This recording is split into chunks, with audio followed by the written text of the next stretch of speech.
দুনিয়াদার মৌলবীগুলো সবচেয়ে বড় ক্ষতিকারক। এগুলো হচ্ছে ভাইরাস।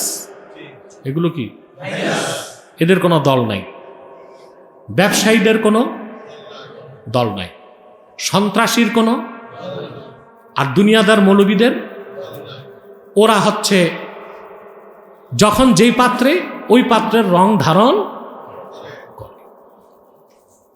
সেজন্যই হাদিস শরীফে বিনা কারণে রাজা বাদশাহ, শাসক প্রশাসক তাদের সাথে সম্পর্ক করতে নিষেধ করা হয়েছে। কি করা হয়েছে? কারণ মানুষ তখন ইমানের উপর টিকে থাকতে পারে না, দরকার হইলে যাওয়া যাবে। শাসককে আমি যদি সৎ পথে রাখতে পারি তখন যাওয়া যাবে, কিন্তু শাসকের কথায় গা ভাসিয়ে দিলে তখন তো নিজের ইমানটাও ঠিক থাকে না।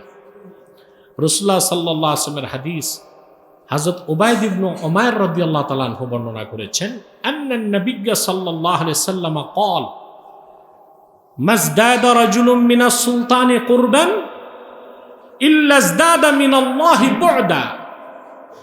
রাসূলুল্লাহ সাল্লাল্লাহু আলাইহি ওয়াসাল্লাম ইরশাদ করেছেন, যে ব্যক্তি রাজা কিংবা বাদশাহের যত নৈকট্য, যে ব্যক্তি রাজা বাদশার নৈকট্য লাভ করে, এমন ব্যক্তি যে ব্যক্তি কোনো রাজা বা বাদশার নৈকট্য লাভ করে, যত বেশি বাদশার নৈকট্য লাভ করে তত বেশি আল্লাহর থেকে দূরে যায়। নাউজুবিল্লাহ বলবেন।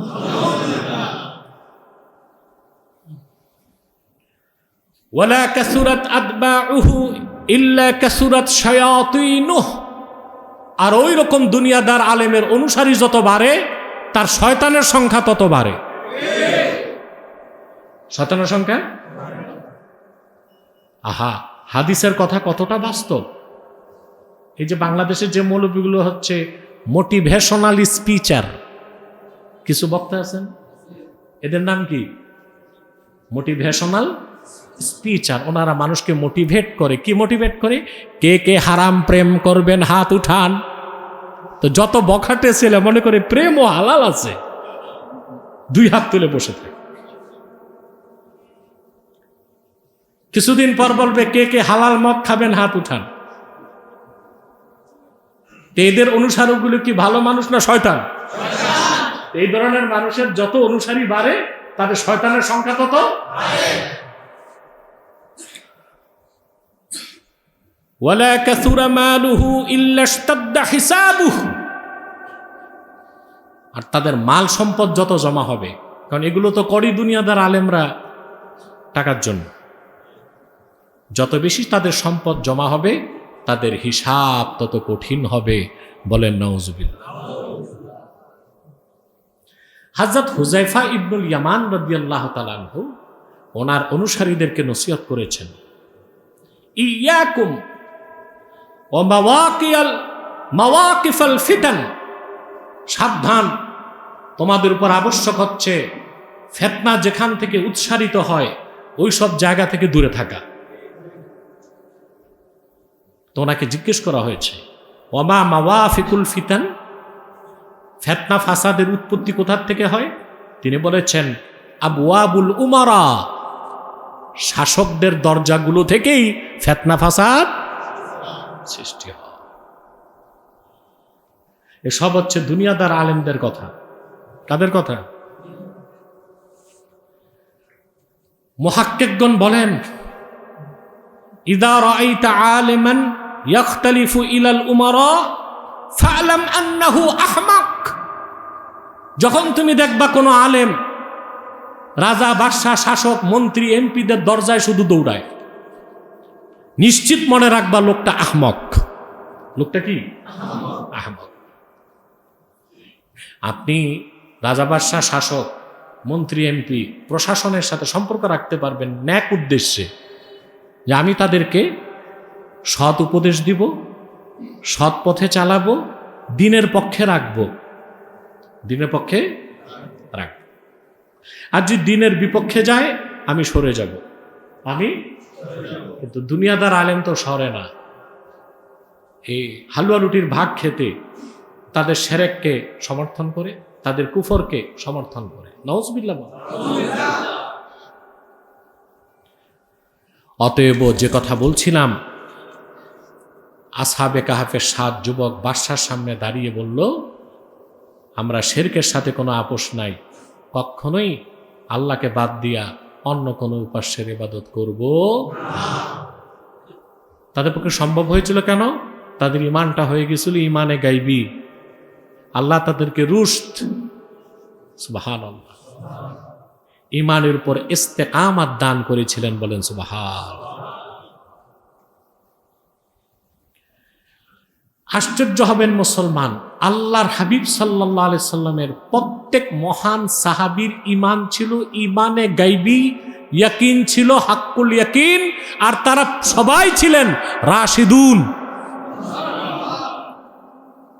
সুবহানাল্লাহি বিহামদিহি। আল্লাহ তাআলা সে কথাটি কোরআন কারীমে বলেছেন,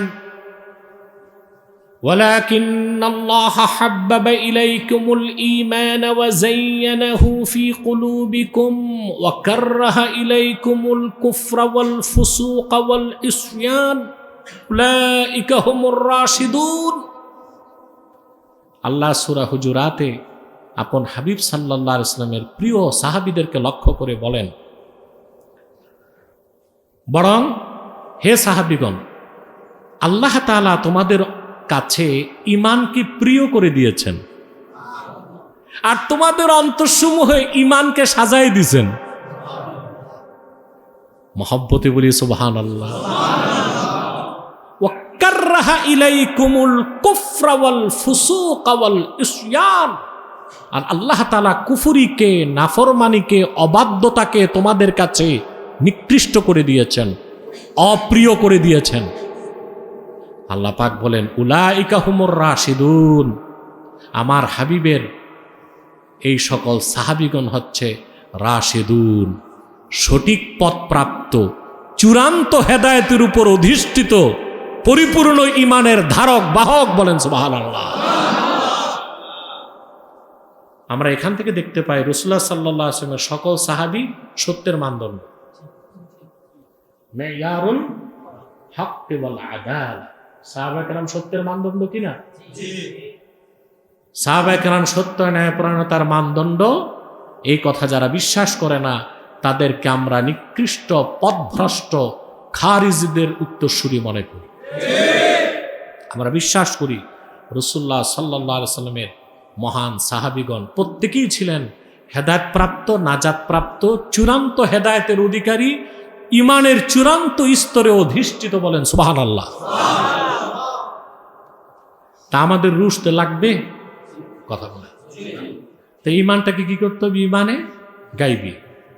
ইয়াকিনটা করতে হবে হাক্কুল ইয়াকিন। সুবহানাল্লাহ। কিভাবে করবেন তাও বলে দিচ্ছি। দেখুন, মানুষ যখন ঈমান আনে তার প্রথম অবস্থাটা হচ্ছে সে কালেমা শাহাদাকে মুখে স্বীকার করে, অন্তরে বিশ্বাস করে। তারপর যত বেশি সে আনুগত্য, কোরআন সুন্নাহর বিধানগুলোকে মানবে, তখন তার ইয়াকিন বাড়তে থাকে, ইয়াকিন বাড়তে থাকে। যত বেশি সে শরীয়তের মধ্যে নিজকে বিলীন করে দেয়, রাসূলুল্লাহ সাল্লাল্লাহু আলাইহি ওয়াসাল্লামের সুমহান সুন্নতের অনুসরণ করে, ইয়াকিন বাড়তে বাড়তে তার ইয়াকিন হাক্কুল ইয়াকিনে চলে যায়, আর তার ইমান ইমানে গায়বী হয়ে যায়। সুবহানাল্লাহ। রাসূলুল্লাহ সাল্লাল্লাহু আলাইহি ওয়াসাল্লাম ইরশাদ করেছেন, হযরত আবু হুরায়রা রাদিয়াল্লাহু তাআলা আনহু বর্ণনা করেছেন, قال رسول الله صلى الله عليه وسلم الإيمان بضع وسبعون شعبة। আল্লাহ রাসূল সাল্লাল্লাহু আলাইহি ওয়াসাল্লাম ইরশাদ করেছেন, ইমানের 70-এর অধিক শাখা আছে। কত? 70-টির অধিক শাখা। মুহাদ্দিসগণ বলেন 77টা শাখা। কতটা? 77টা শাখা। ফাআফজালুহা লা ইলাহা ইল্লাল্লাহ, তার মধ্যে সব উত্তম হচ্ছে কালেমা। কি? কালেমা। এটা ইমানের মূল, ইমানের ওয়া আদনাহা ইমাতাতুল আযা আনিত তরিক। আর ইমানের এই 77টা শাখার মধ্যে সর্বনিম্ন হচ্ছে পথ থেকে কষ্টদায়ক জিনিসকে সরিয়ে দেওয়া। পথ থেকে কষ্টদায়ক কিছু সরিয়ে দেওয়া, মানুষের চলার পথকে নিষ্কণ্টক রাখা। কি রাখা? তো এই হাদিসের শিক্ষা থেকে আমরা একটা জিনিস শিখি, যে ব্যবসা বাণিজ্য করতে যে হকাররা যে রোড ঘাট আটকায়, এটা ঈমান বিরোধী কাজ কিনা? কথা বলে। বাংলাদেশে কোনো শহরে চলা যায় না, ফুটপাত থাকে হকারের দখলে, রোড থাকে রিক্সাওয়ালাদের দখলে, গাড়ি চলে শামুকের গতিতে। বাংলাদেশে বহু আগে হিলারি ক্লিন্টন এসেছিল, নাম শুনছেন? ক্লিন্টনের বউ। তো বাংলাদেশ ঘুরে যাওয়ার পর সে তার একটা বইতে উল্লেখ করছে যে বাংলাদেশে সবচেয়ে আশ্চর্য যেটা লাগছে তার কাছে, সেটা হচ্ছে সড়কে একই সাথে মানুষও চলে, গাড়িও চলে। এটা পৃথিবীর কোথাও নাই। মানুষ থেকে গাড়ি দূরে, গাড়ি থেকে। আর এখানে আপনারা দেখবেন গুলিস্তান সায়দাবাদে এখনো সেই পুরনো দৃশ্য, বাস, ট্রাক, ভ্যান গাড়ি, রিক্সা, বিয়ারিং এর গাড়ি, হাতে চালানো গাড়ি, ঠেলা গাড়ি, ভ্যান গাড়ি সব একসাথে চলতেছে, ফাঁকে ফাঁকে মানুষও চলতেছে। এইরকম বিরল দৃশ্য পৃথিবীর আর কোনো দেশে দেখা যায় না। এসব দখল করছে ফুটপাত। কারা? ফুটপাত দখল করে রাখছে হকাররা। হকার উঠানো যাবে না তো। হকার একদিকে উঠানো হয়, আরেকদিকে বসানো হয়, অর্থাৎ এটা পুরান ইজারা বাতিল, নতুন ইজারা আচ্ছা। আগে যারা খাইছে যাও, এখন নতুন খাওয়া খাওয়ি শুরু হবে। অথচ আমরা যদি একটু সচেতন হতাম যে পথঘাট বন্ধ করে ব্যবসা বাণিজ্য করলে মানুষের কষ্ট, আর এটা ঈমান বিরোধী কাজ, তাহলে আমাদের কারো পক্ষেই হকারি করতে যে পথঘাট আটকানো সম্ভব। ঈমানের ৭৭টা শাখা, তার মধ্যে সর্বকনিষ্ঠ কি, সর্বনিম্ন কি?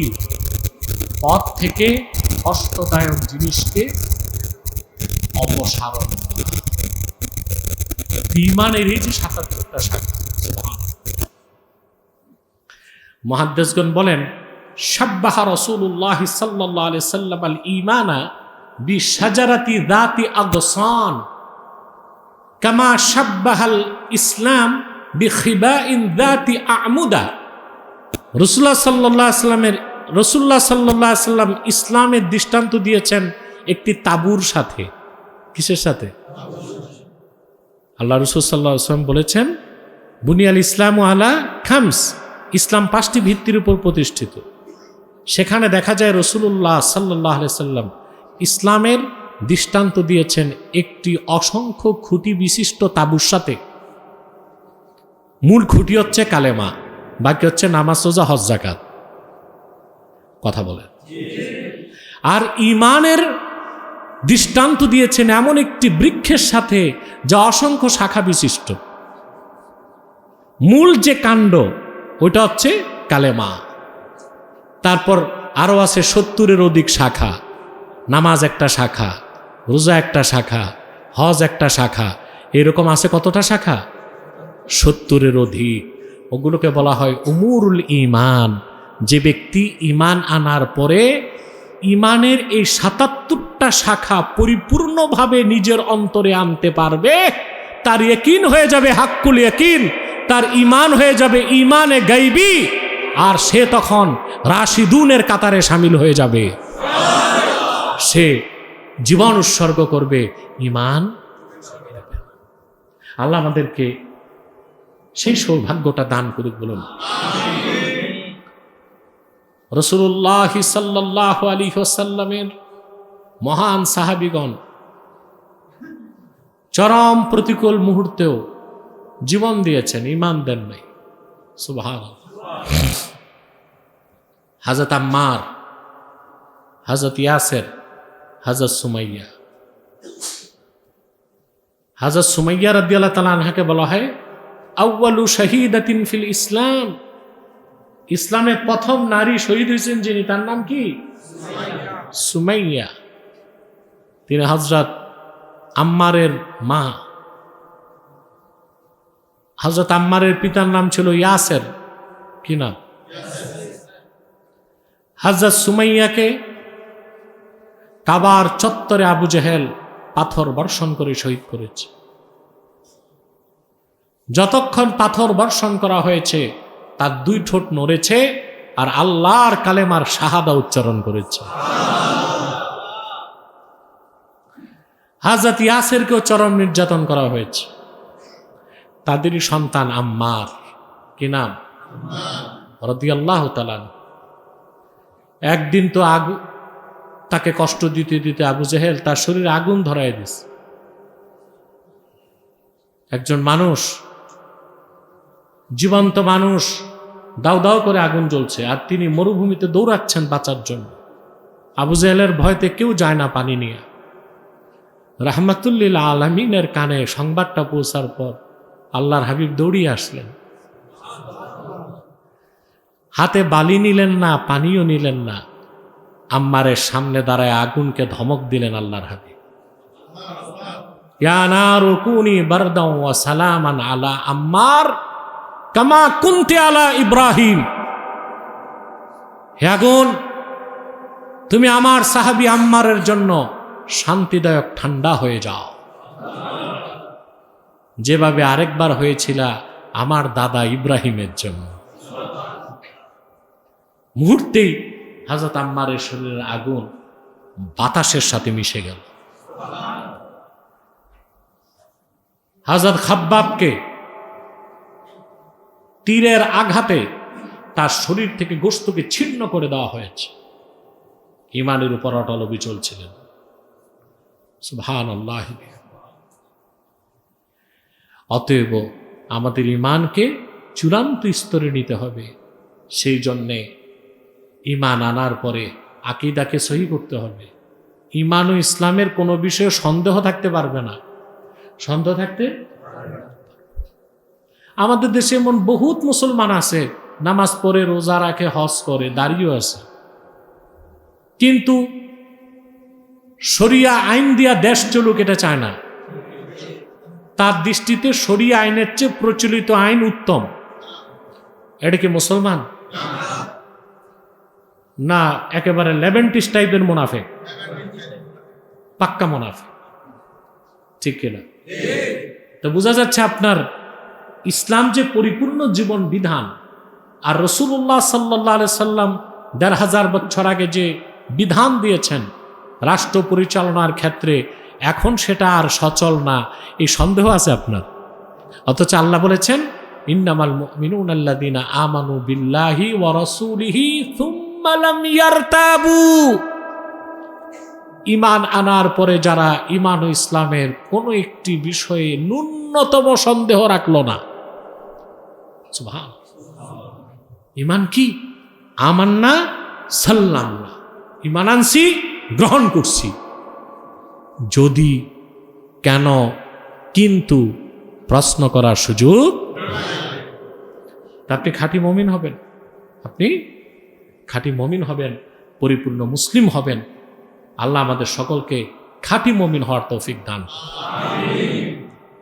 যত বেশি ঈমানের উপর অবিচল থাকবেন, নেক আমল করবেন, রহমত শুধু আপনি পাবেন না, পুরা দেশ পাবে।